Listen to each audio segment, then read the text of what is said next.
नमस्कार श्रोते हो. दीपक रेगे कथाकथन चॅनलवर तुम्हा सगळ्यांचं मनापासून स्वागत.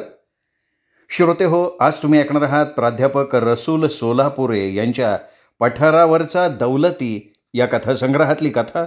पण श्रोते हो, तत्पूर्वी तुम्ही जर आत्ता चॅनलवर पहिल्यांदा आला असाल किंवा तुमच्याकडनं अजूनपर्यंत चॅनल सबस्क्राईब झालं नसेल तर प्लीज चॅनल सबस्क्राईब करा आणि ऐकूयात आजची कथा. प्राध्यापक रसूल सोलापुरे लिखित मोकळ्या हातांचा आधार. कुशाबा गावचे जमीनदार अण्णासाहेबांच्या शेतात रोजच्या हजेरीनं कामाला जायचा. अशीच वर्षानुवर्ष गेली.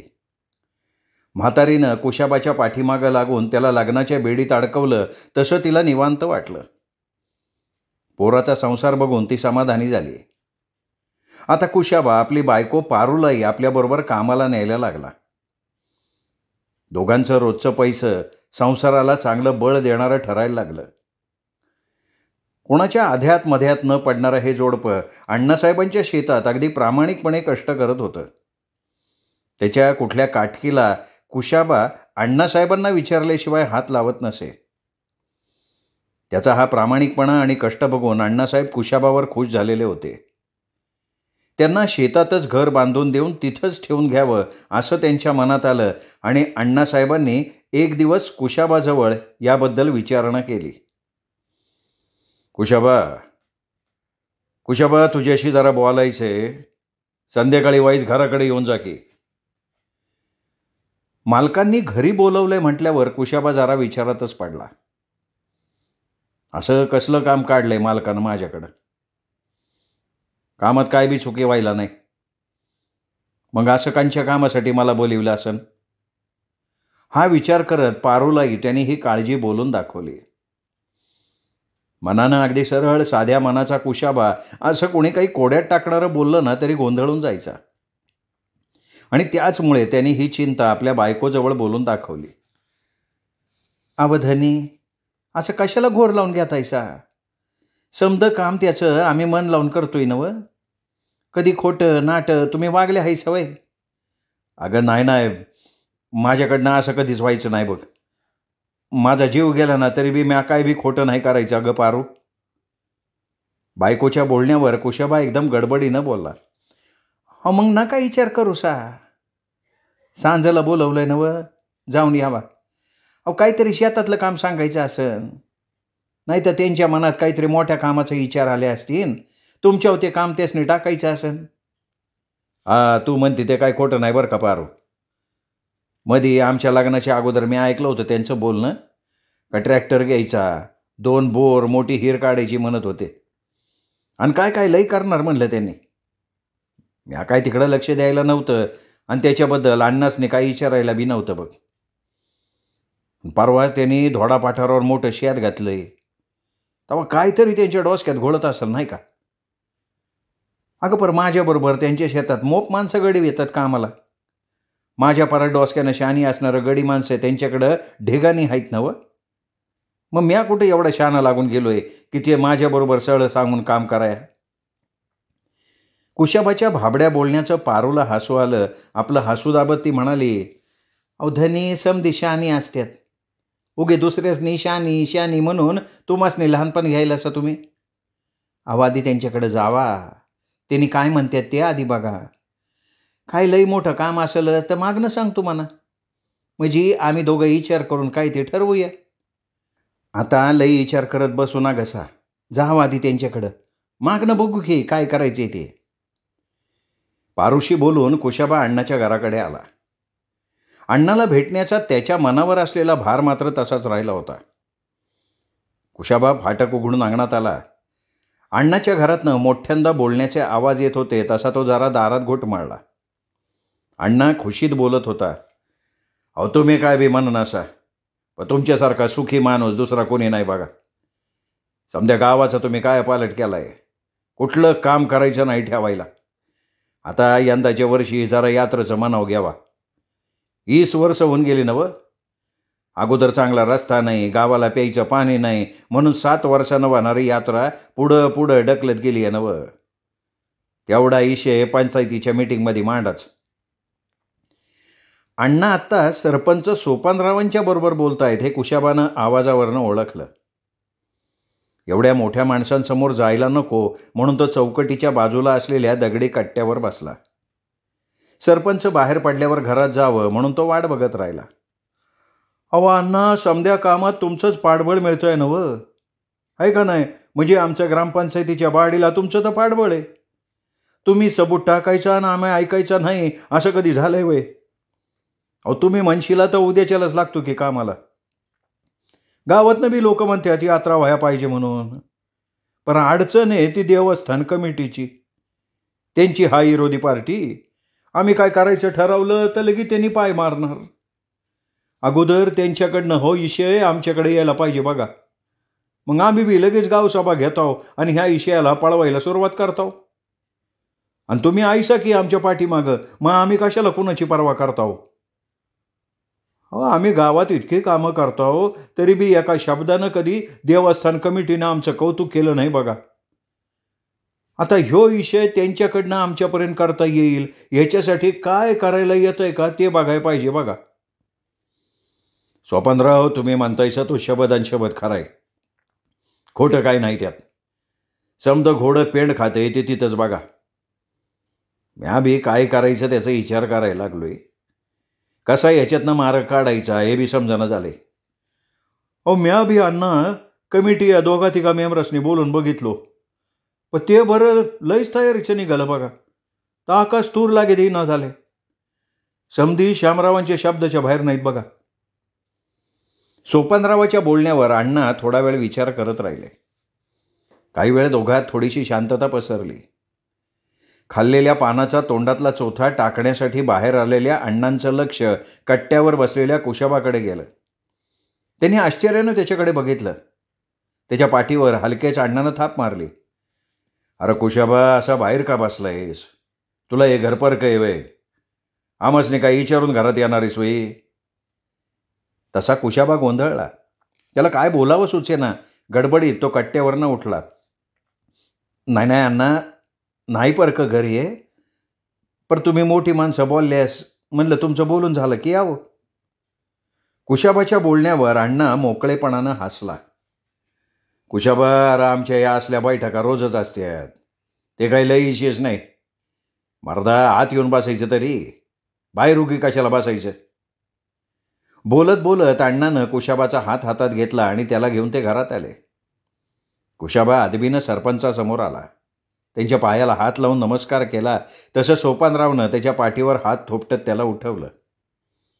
कुशाबा अंग चोरून उभा राहिला. कुशाबा, तू लई साधा भोळा आहे बघ. अरे अण्णासारखा मोठा माणूस तुझ्या मागं उभा आहे. त्यांच्या आधाराचा हात असताना आमच्याकडनं तू उभं राहून काम करून घ्यायला पाहिजे नवं. म्हणजे कुशाबानं आणि तुम्हासनी कसलं काम सांगितलंय म्हणायचं? अण्णा कुशाबाकडे बघत आश्चर्यानं बोलला. अहो तेच, आपली घरकुल योजना करा म्हणू लागला होता.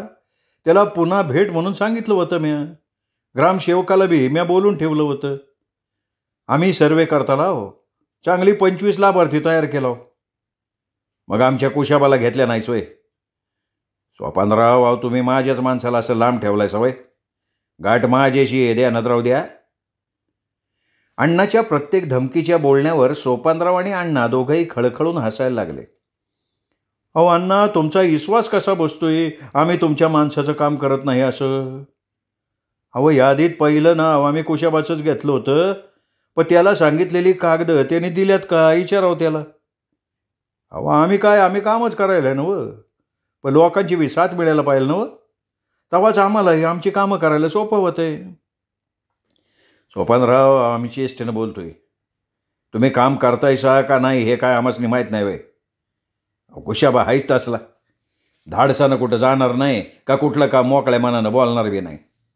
त्याला मी सारखं सांगत असतोय की तू काय असेल ते धाड खोल्या दिलानं बोलत जा. पण पुन्हा आपलं तेच ये रे माझ्या मागल्या या असल्या म्हणीतला प्रकार आहे बघा. आता हेच बघा की तुम्हासनी घरकुलाचा विचारला, पण एक शब्दानं त्याने मला विचारलंय का बघा. अरे नुसतं म्हणला असता तर मी त्याच्या कागदाची समधी जोडगण केली असती नाही का. अहो सरपंच, एवढंच कशाला, त्याच्या पोरीची शाळा, लगीन, त्याची बी नगं काळजी करू म्हणून मी त्याला सांगून टाकले. पर कुठचं काय, कसली म्हणून आपली अडचण सांगतच नाही आणि काय बोलत बी नाही. कुशाबा तुझं हे काय बरोबर नाही बाबा.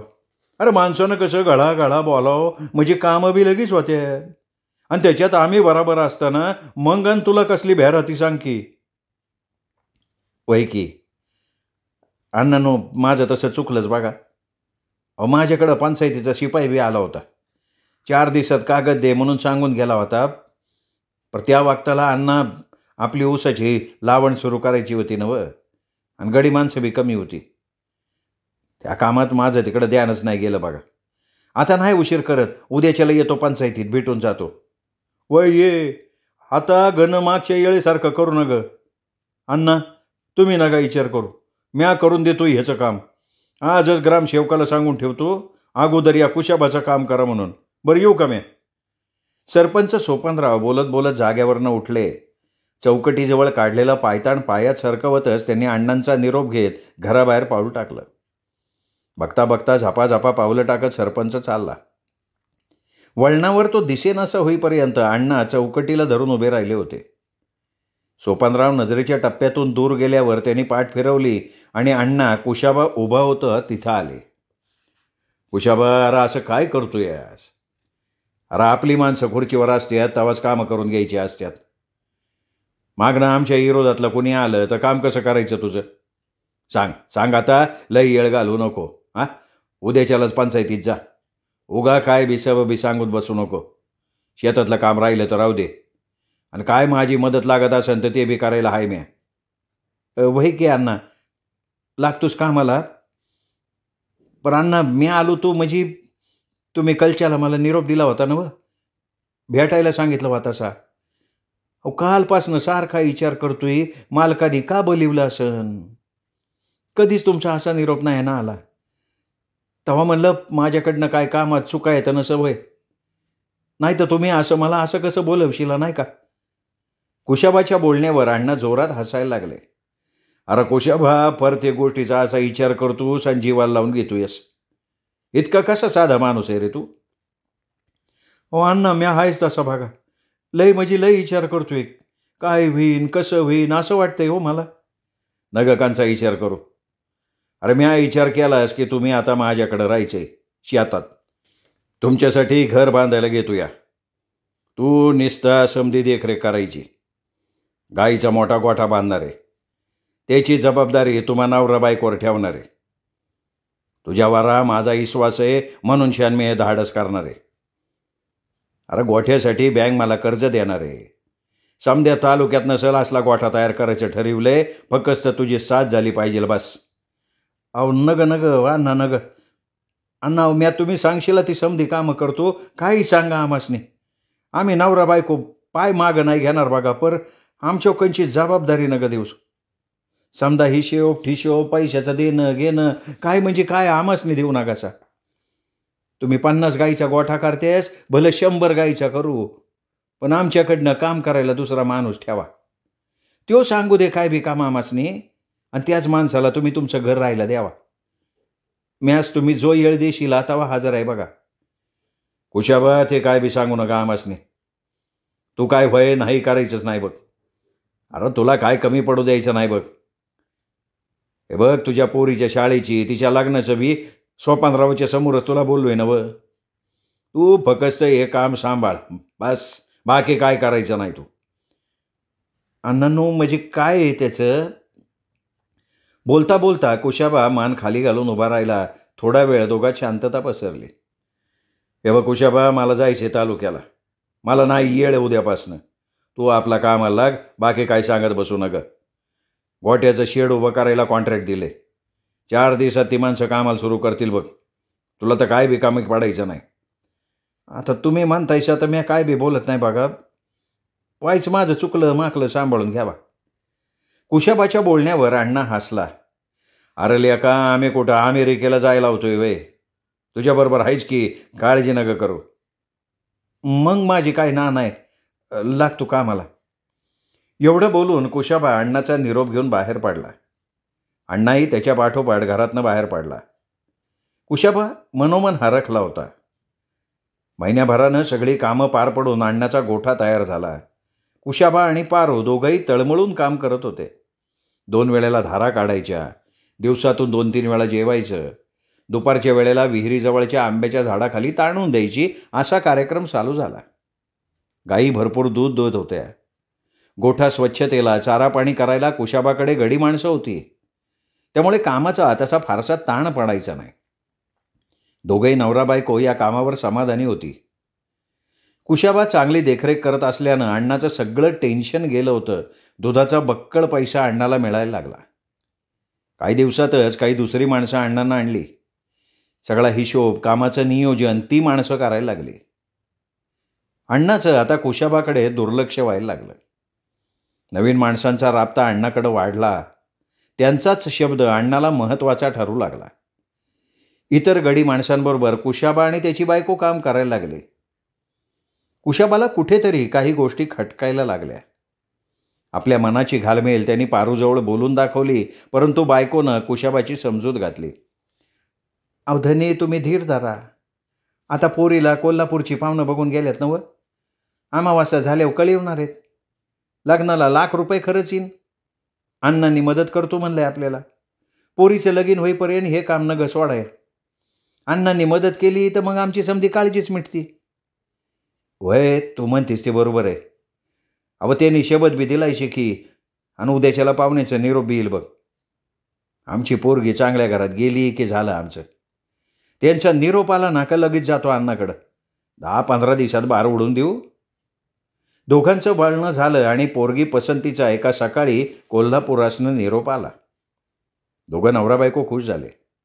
कुशाबा लगेचच ही बातमी द्यायला आणि मदतीची आठवण करायला अण्णाच्या घरी गेला.